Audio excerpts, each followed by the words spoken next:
from day one, as soon as you're serious about growth, look at, okay, these are the marketing strategies, and I'm going to prioritize those that can have a positive impact on my search engine rankings. That immediately puts you ahead of 10 other startups that are competing for the same thing. Welcome to the My Future Business Show, where we get you in front of your best audience and keep you there. Not only are we interviewing the biggest names in business to help you become even more successful, we're inviting you to book your spot on the show to help you grow your business. So at the end of the call, make sure you fill in the interview application form at myfuturebusiness.com/interviews. Hi, and welcome back to the My Future Business Show. My name is Rick Nuske. I'm your host. I'm also the luckiest man in the world because I get to speak to amazing people doing amazing things with their organization. And today is no different. I'm on the line with ADI SOOZIN. How are you, ADI? I'm doing well, Rick. How are you? I'm very well. Thank you very much. Thank you very much for joining me on the show. Now, we were just talking offline about some of the things that ADI has done in her organizations. But before we jump into the nuts and bolts of today's call, which is going to be about rapid growth frameworks that she uses to help her clients grow their businesses, I'd love to learn a little bit more about you, ADI, where you live and what you like to do when you're not working. Ooh. So currently I'm based in the US, although I do hop over to Europe and Israel quite a bit. I'm an avid reader. I read about a book a week, and I usually do that during drives and for a large portion of the day on Saturday. See, I also like fishing and gardening. Do you find that given the I guess the nature of your work, that having this downtime is important for the success of your clients? Oh, yeah. Well, a lot of what I do now is working on strategy. I mean, they're not paying $1,000 an hour to have me do web programming that somebody else can do. And so sometimes if I'm hitting a wall, going into the garden just for like half an hour can completely unlock my brain. And all of these ideas that I couldn't remember where they were stored in the database web of my brain are just come back up to the surface. But yeah, it definitely helps me to be able to reframe problems. Do you offer that to your clients? Do you say, hey, look, it's important for you to step back from your organization once in a while? Oh yeah. So what I recommend for them is Friday night, if they have a family. Friday night is family time, and Saturday, do not check your phone until sundown. And if you just take that 25-hour window to completely unplug, Sunday morning, you're like raring to go. Like that horse, have you ever seen horse races? Yes. Yeah, you're like the horse, right, that's behind the gate waiting for the gates to open. Like you're charged and ready to take the weekend or take the week with like such gusto. Whereas if you don't get that complete downtime to unplug, you start to notice your work, the quality of your work diminishes over time. And I think in the startup space, what people are going for, your value proposition is that you're offering something of quality. So you can't really afford to have that diminish. Yes, absolutely. You've been doing this for quite some time, and I wonder early on in your own growth, did you find that you were a bit of a workaholic, and how has that changed over time? Were you talking to my parents? Yes, I would. No.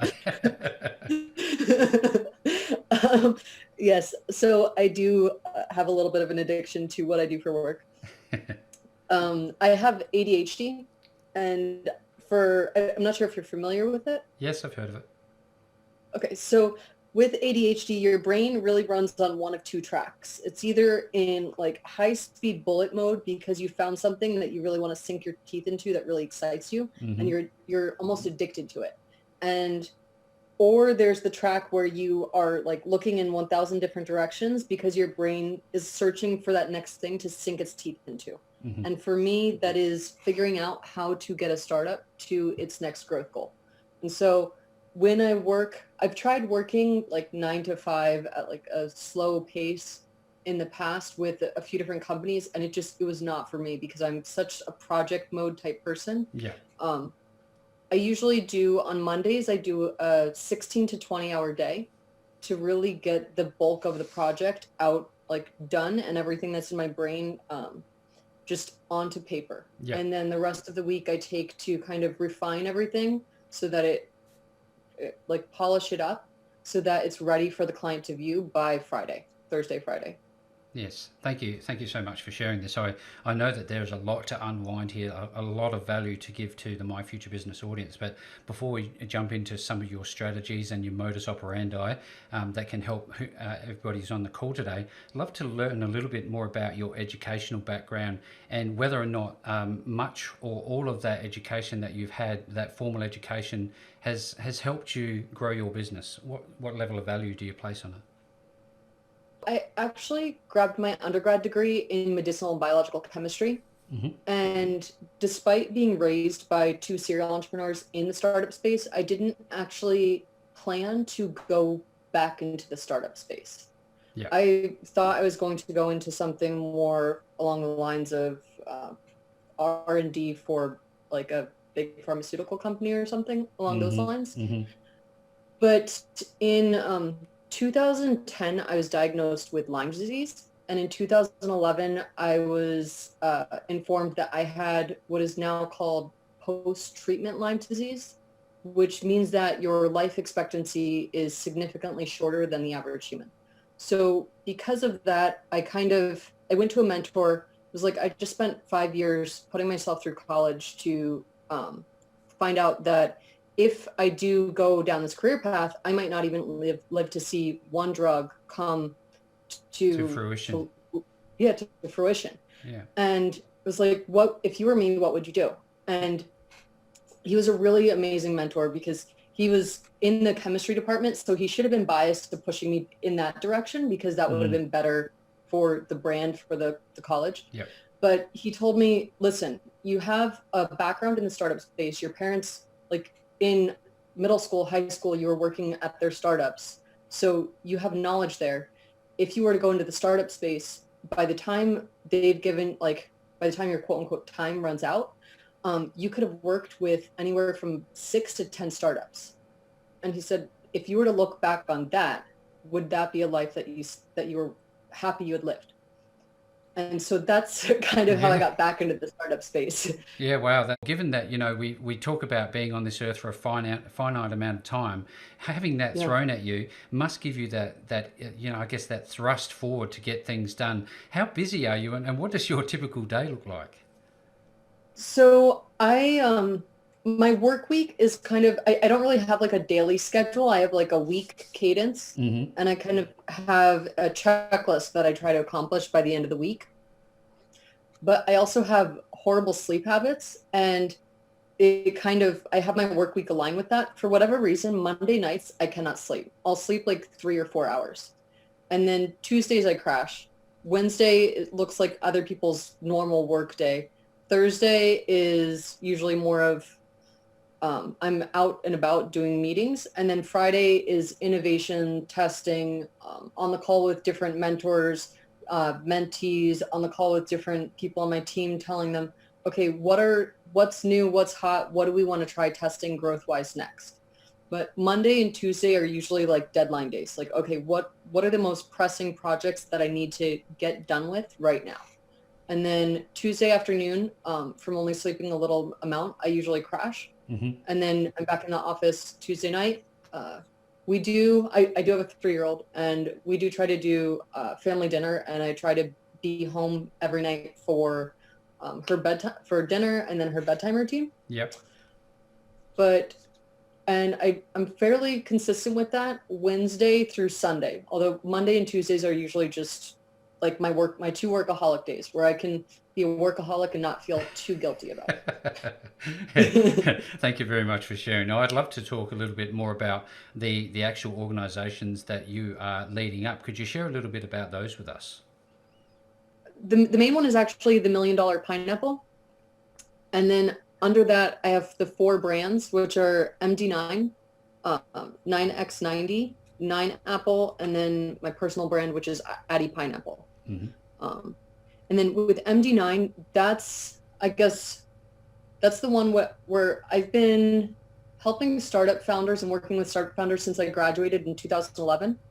And so that is basically just doing the same thing I've been doing for almost a decade, which is offering advice to startup founders, and helping them to grow. And we have 4 different tracks that we do that. So everybody comes in through some sort of assessment, just because we need to be able to take that time to dive into the data, get a comprehensive understanding of the arena that they're currently operating in, who the players are, how the political and economic landscapes are going to impact their growth strategy, depending on what we choose to develop for them.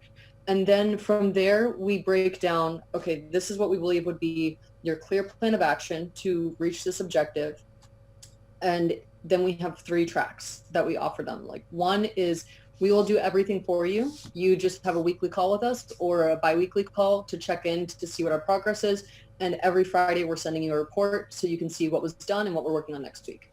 Then we have like a moderate, where some founders, they want to learn how to grow their own companies. Yeah. So it's kind of like a coaching or a like tutoring for founders track, where we teach them how to grow their own businesses. And when they need us to help them, we can quickly come in and have somebody from the team just plug and fill in wherever they need to. And then the 3rd track we usually come up with after the assessment is, this is what you should do. These are the players that should weigh in on each of these different projects that you should pursue in order to grow your business. And if you would like to schedule a weekly, bi-weekly, or monthly call with us, you're more than welcome to do so. I mean, that's wonderful, because this is a great, I guess, a hand in glove fit for the My Future Business audience, ADI, because this is primarily where we are at. We're at the starting gate. We're just about to start on our entrepreneurial journey. And more often than not, we have no idea, or very little idea of what to do. But so when you're working with somebody who's at that starting gate, that, you know, the horse is just about to bolt, they're energized, they're ready to jump out themselves, what are some of the strategies, the tips and tricks that you share with people at that stage? The first thing is to look at doing a beta launch. If you've already launched, you can go straight to this growth framework that I created. But if for startups that haven't launched yet, I would highly recommend the website I have, 9apple.co. That's the one where we have a roadmap laid out for first-time founders. If you have an idea and you haven't launched it yet, you should follow this 4-step process. And for companies that have already launched, I think the best thing is to look at, there's a growth framework that I created quite a few years ago that I finally published at the prodding of a few mentors, published it this year. And basically what it does is it lays out all of the customer acquisition channels that are available to you. I have some that are already in it's laid out in an Excel file. Yep. And I have some that are already like filled in, but you can honestly just go delete those and put in whichever marketing strategies you're thinking of pursuing. And then from there, you want to look at how those strategies would impact 4 different regions of your company. And we're in a digital age. So the first one is organic search engine rankings, because that can be like moving a herd of cattle. It's very slow moving, but it pays off tenfold in the long run. If you notice, huge brands, the majority of their traffic comes in, is organically acquired. They're not having to pay for it. Yeah. And smaller brands and those who are new to the startup space that don't understand the value of SEO, they can be spending anywhere from $10,000 to $30,000 a month to pay to acquire every visitor coming to their site. And that can very quickly just chew up your marketing budget. So if you can, from day one, as soon as you're serious about growth, look at, okay, these are the marketing strategies, and I'm going to prioritize those that can have a positive impact on my search engine rankings. That immediately puts you ahead of like 10 other startups that are competing for the same thing.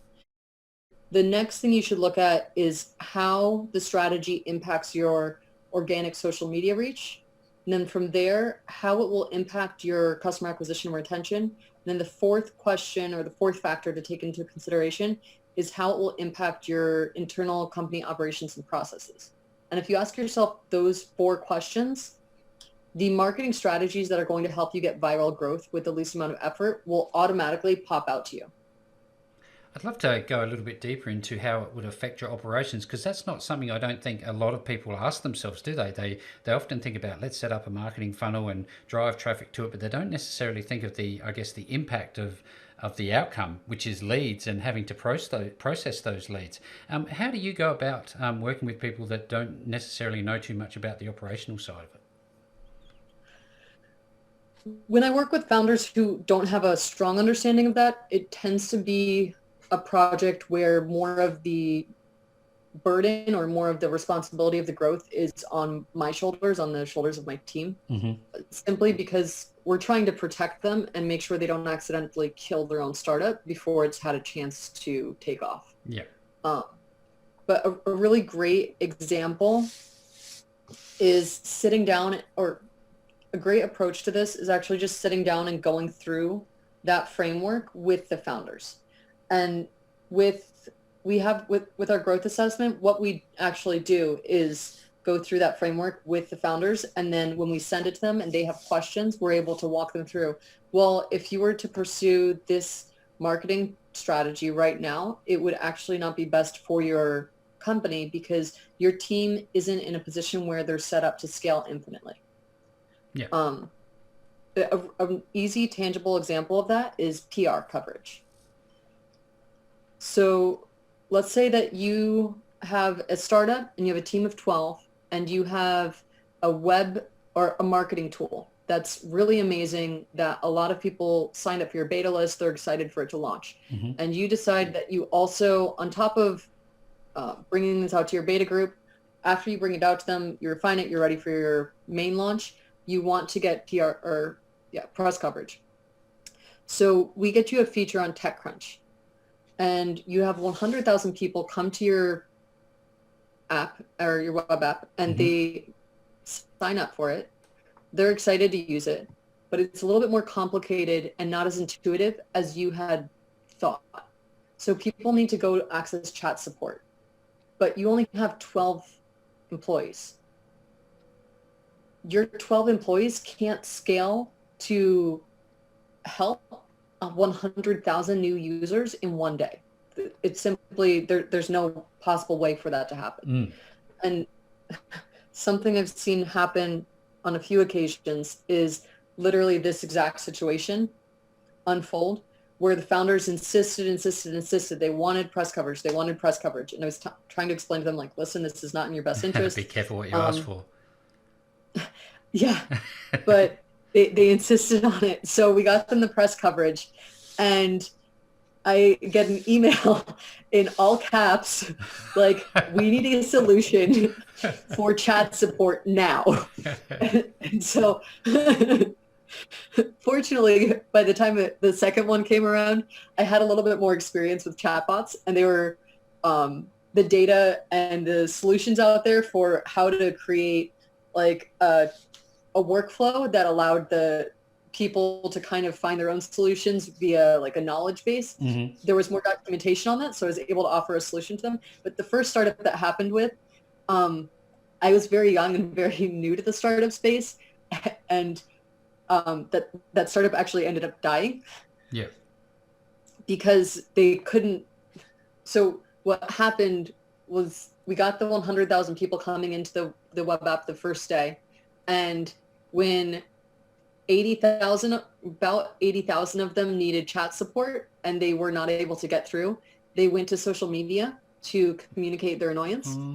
And it turned into a PR nightmare. I can just imagine. Yeah.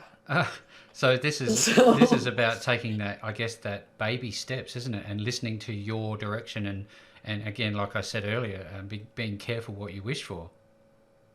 Yeah. Now, with regard to technology, can I just ask you, Addie, you talked about bots and you also talked about having human support. Is this different per brand, different per client? Is there a balance, or is it a 50-50 thing between having automation on one hand and human contact on the other?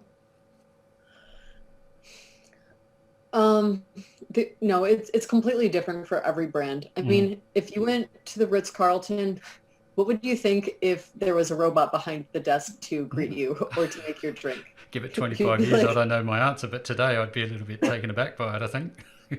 yeah. Whereas if you have a chatbot pop up on your online banking portal to ask you if you need help with something, you don't really bat an eye at it. No, no.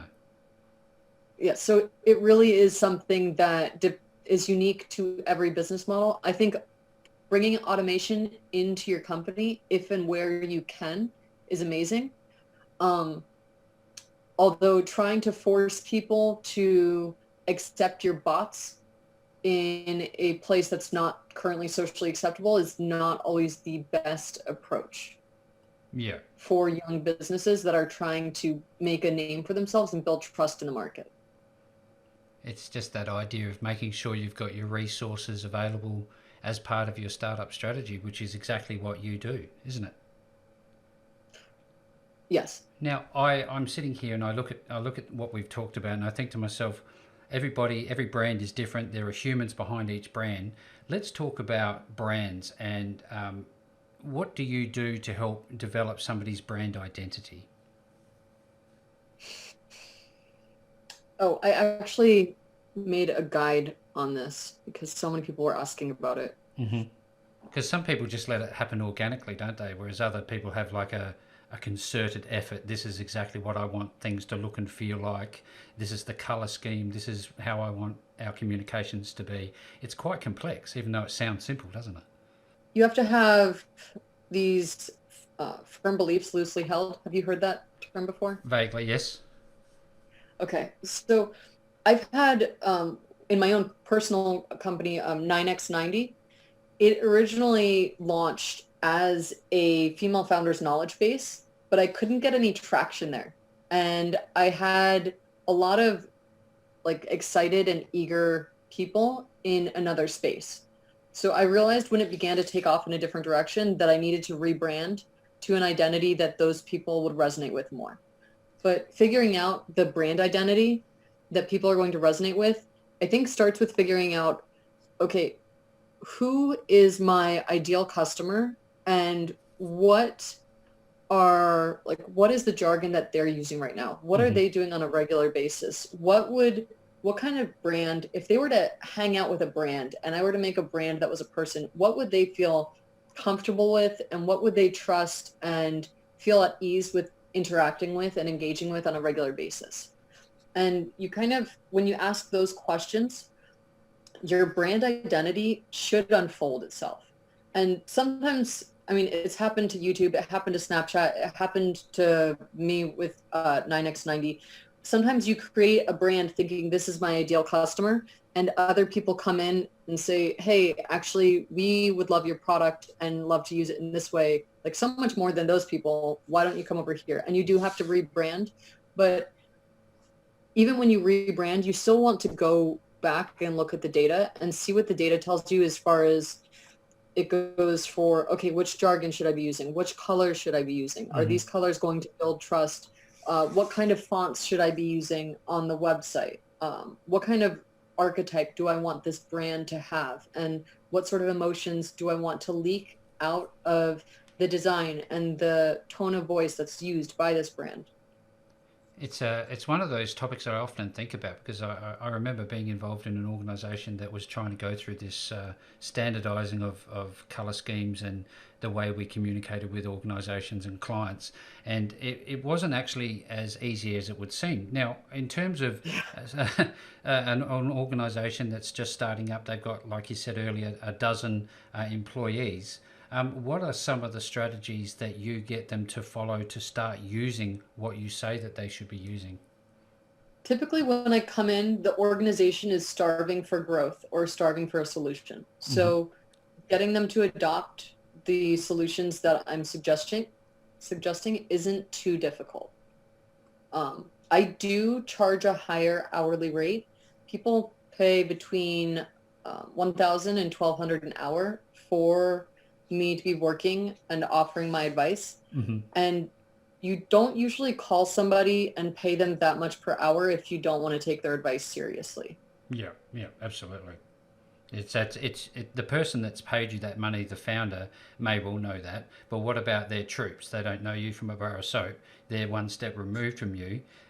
Do you often, well, have you ever found that those troops inside that startup are not so aligned? And what are some of the things there? Does that become more of a HR thing than it does a growth strategy thing? So I have had a few times where somebody was like, well, I do SEO here. Why are you here? Are you here to take my job? And I kind of, yeah. And I have to treat them as if they're one of my employees and just come in and say, hey, I'm really happy to hear that I'm going to be able to work with you on SEO because this is a huge project that we're going to be taking on. And it's really great to know that I have another SEO guru working with us on this. Yeah. And kind of just saying that helps to put them at ease. Like, okay, I'm part of this team. They're bringing me in on this project, which means I'm still a valued employee at this company. I'm not being replaced. Yeah. They're just coming in to help me, like, teach me some new things and help me to, like, sharpen the blade almost.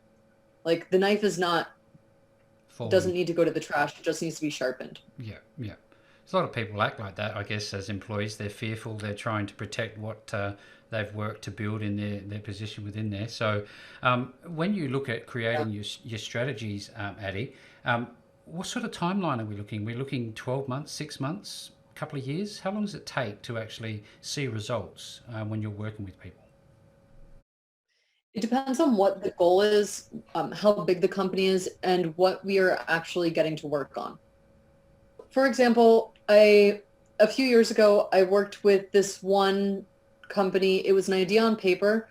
And within 1 year, the woman really understood that marketing could drive serious results when it came to customer acquisition. And so for every dollar she made, she put 30 cents back in to the marketing budget. Mm-hmm. We went from idea on paper to 13 million, a little over 13 million in sales within 1 year. Wow. Yeah.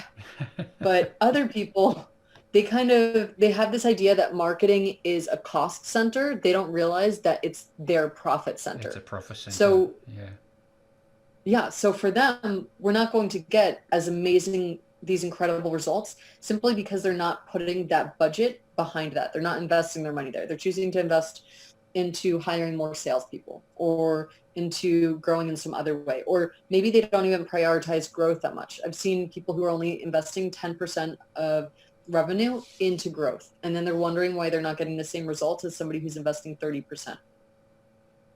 Yeah. So it really does depend. Okay, what are they giving us to work with? What's their budget? How big is their team? What resources do they have access to that we can leverage to get every dollar that they invest that much further? I've had companies that I've worked with where we've gotten them amazing growth, but their pricing structure wasn't what it needed to be to survive. So despite getting them 4,200% growth within 9 weeks, they died within a year. Oh no. So, and that was a pricing issue. Yeah, I kept telling them that they needed to increase their prices. The product that they were giving, the quality of it was amazing, and they needed to have a profit margin of at least 75, 80% in order to be able to fund creating the product, or to be able to cover the cost of goods and to employ all of their employees, to keep all of their employees paid. Yeah. And they were first-time founders. They didn't really understand numbers, finances. They really needed a CFO on their team, and they didn't have one.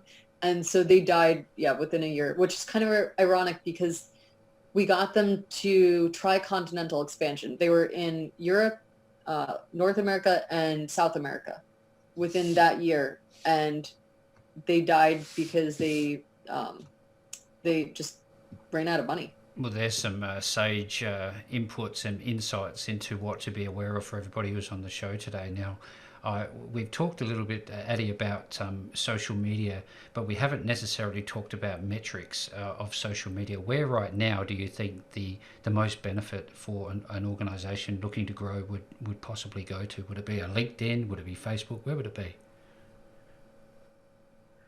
That depends on where your audience is. Yeah.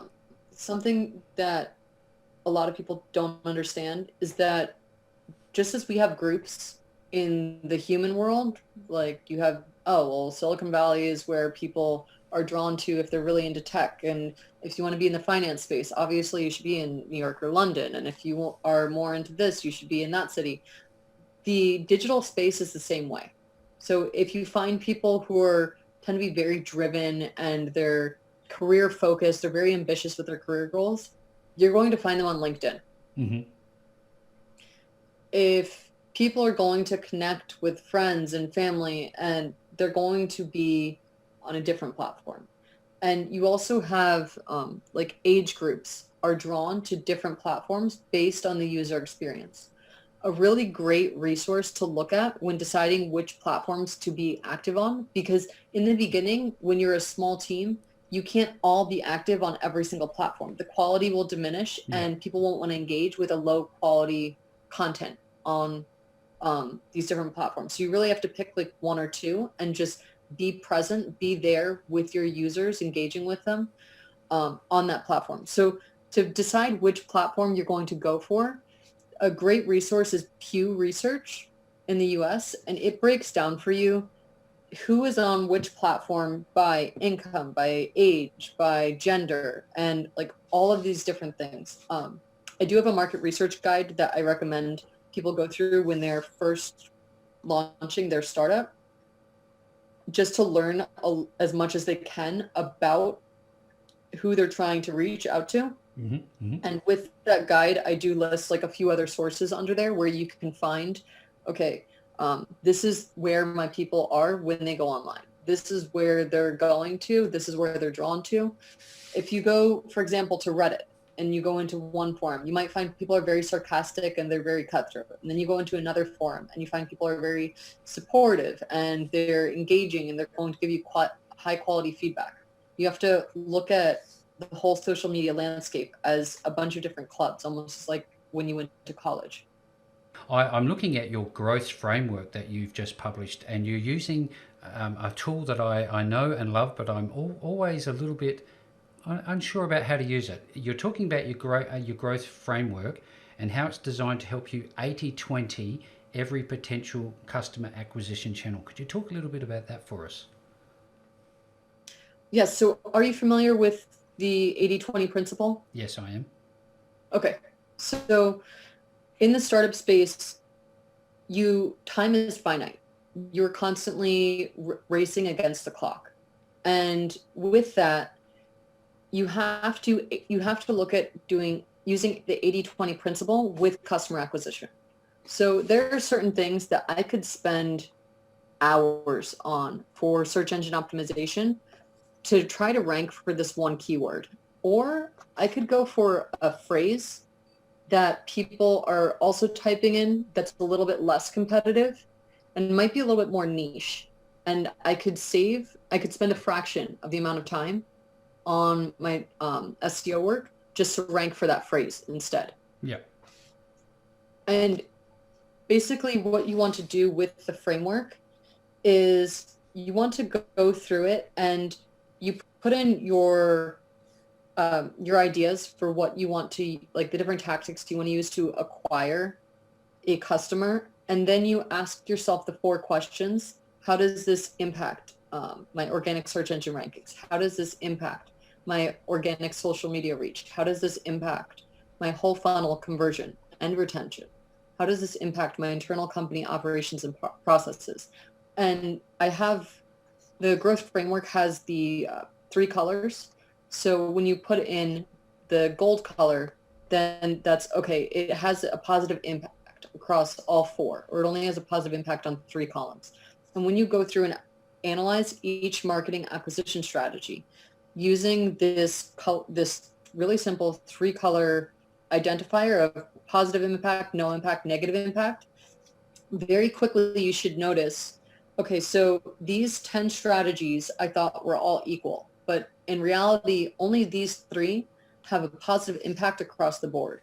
These ones have a negative impact on my internal company operations right now, simply because I can't scale if we were to acquire too many customers. Yeah, can't And resource this it. one, yeah, exactly. So it helps you to figure out, okay, you can very easily see how each of these acquisition strategies is going to impact your company across the board, and then make a clear and like much more well-informed decision about which acquisition strategies to go for. And when you pick the acquisition strategies that have all of the squares gold, you'll notice that the growth you get is exactly what you were looking for, exactly what you needed to hit your next goal. It's very clear and concise. It's in front of you. Now, when people want to access you, Addie, and reach out and to hopefully work with you, where are they going to go for that, as well as to get access to the growth framework and other resources that you have?